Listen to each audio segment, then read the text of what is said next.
In the name of Allah, the most gracious, the most merciful. All praise is due to Allah, Lord of all the worlds.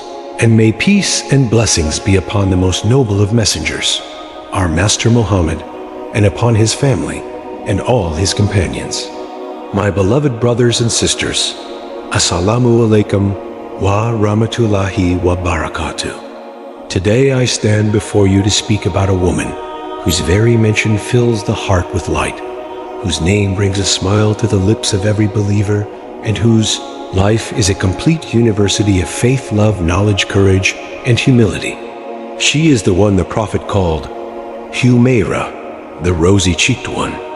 She is the one about whom Allah revealed 10 verses of the Qur'an, and from above the 7 heavens to defend her honor. She is the one on whose lap the greatest man who ever walked this earth breathed his last. She is al-Mu'minin, the mother of the believers, Sayyidatuna Aisha Bint Abu Bakr as-Siddiq, radiyallahu anha. When I say her name, I want you to feel 3 things at once. Pride, because she is our mother. Love, because she was the most beloved wife of our Prophet after Khadijah. Tears, because when you truly know her story, you cannot help but cry. Let us travel together through the extraordinary life of this extraordinary woman. Born in the house of Ayman, Aisha was born around 613 to 614 CE in the holy city of Makkah, roughly 8 or 9 years after the prophethood began.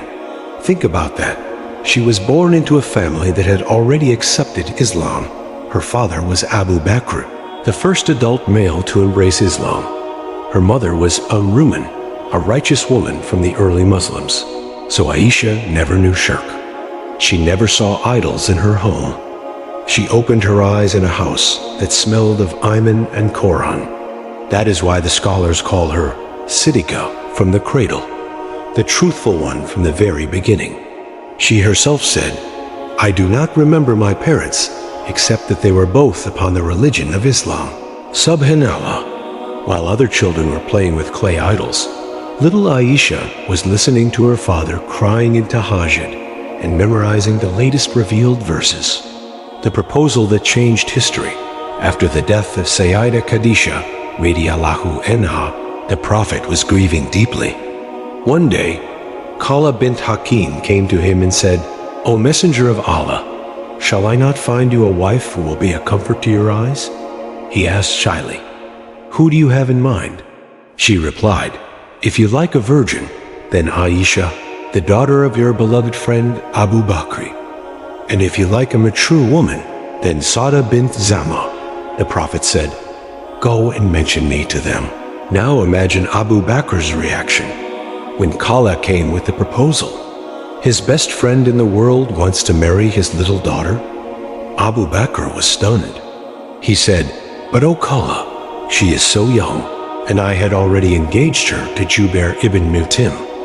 Khala returned to the Prophet, who simply smiled and said, "Allah will take care of it." And Allah did. The family of Jubair themselves broke the engagement because they feared Aisha would become Muslim like her parents.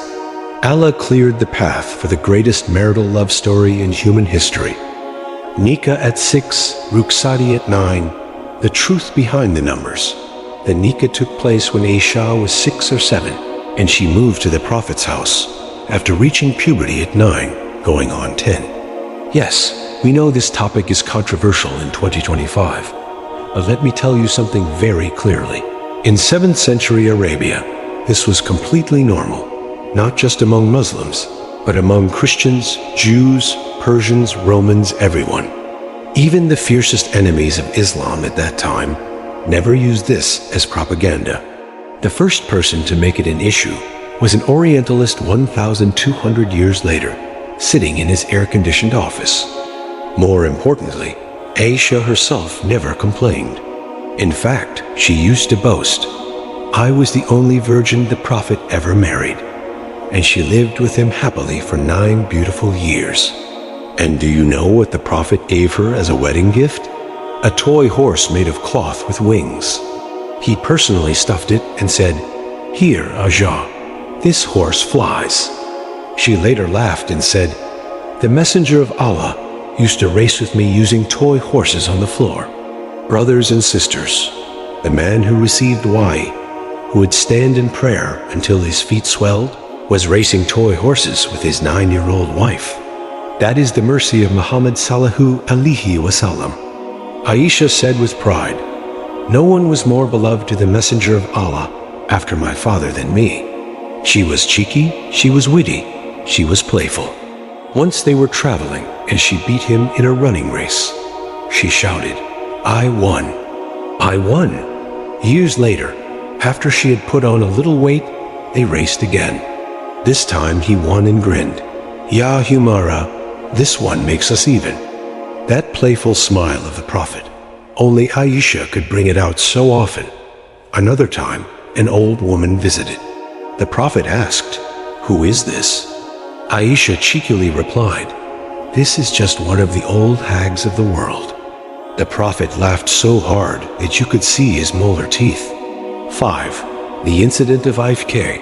When the sky itself defended her, now comes the part that breaks every lover of Aisha's heart. During the expedition of Banu Mustalik, Aisha got separated from the caravan while searching for her lost necklace. A young companion, Safwan ibn al-Mu'attal, found her alone in the desert and respectfully escorted her back on his camel, walking in front. The hypocrites, led by Abdullah ibn Ubay, saw their chance. They spread the worst slander in Islamic history. Something happened between Aisha and Safwan. For one entire month, the rumor spread like wildfire. Even some sincere companions got confused. Aisha stayed at her parents' house, crying non-stop. The Prophet was heartbroken. He loved her deeply, yet he waited for Allah's command. Then, in the house of Abu Ayyub al-Ansari, Surah An-Nur was revealed. Allah himself declared from above the 7 heavens, "Indeed, those who came with a lie are a group among you. Why did the believing men and women not think good of one another?" 24:11-12. 10 verses, an entire passage of the eternal Quran, just to declare Aisha's innocence. When the verses reached the Prophet, he rushed to Aisha's room smiling and said, "Ya Aisha, rejoice, Allah has declared your innocence."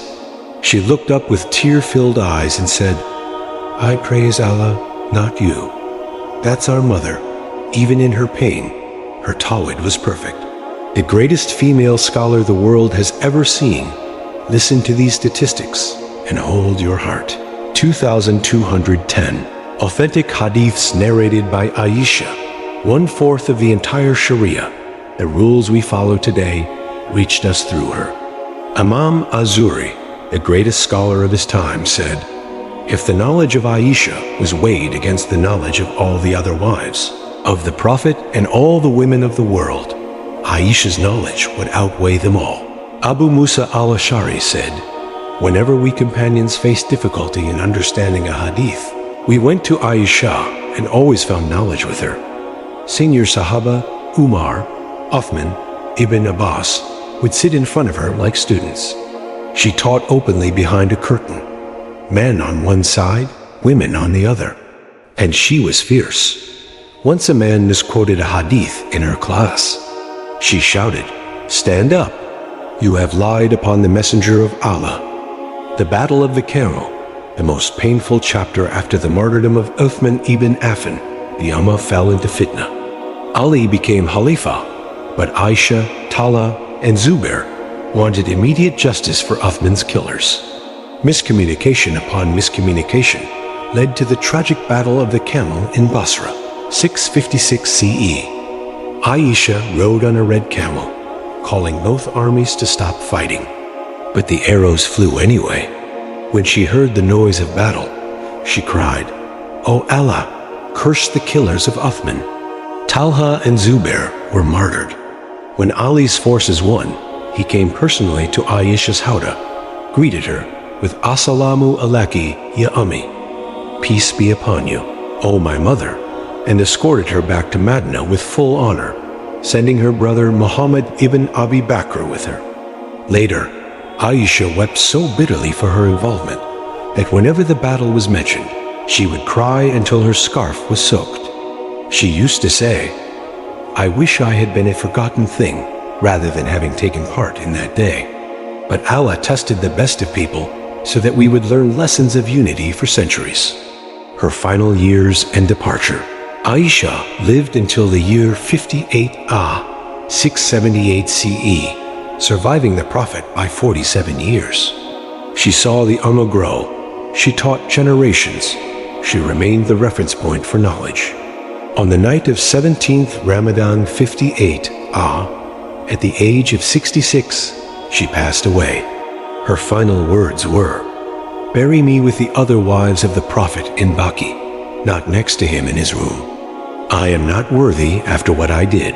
But the Prophet himself had given her glad tidings of paradise 6 times, yet such was her humility. Abu Huraira led her janazah prayer. As her body was lowered into the grave, her nephew Abdullah ibn Zubair said, "Tonight we have buried next to the Messenger of Allah, his Siddiq, Abu Bakr, and his beloved Aisha. My dear brothers and sisters, if you claim to love Muhammad, then love the one he loved most after Abu Bakr.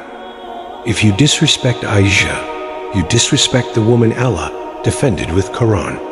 If you slander her, remember, the Munafiqs tried that once, and Allah exposed them forever. She was a little girl who played with dolls, a wife who raced her husband and made him laugh, a scholar who taught the giants of this ummah, a woman whose tears of ifk shook the heavens, and the one on whose chest the greatest human being closed his eyes forever. May Allah be eternally pleased with our mother Aisha.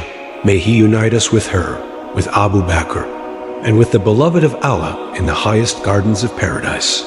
Ameen, Ameen, Ya Rab al-Alamin. Wa sallallahu ala Sayyidina Muhammad wa ala alihi wa sahbihi wa salam. Wa assalamu alaikum wa rahmatullahi wa barakatuh.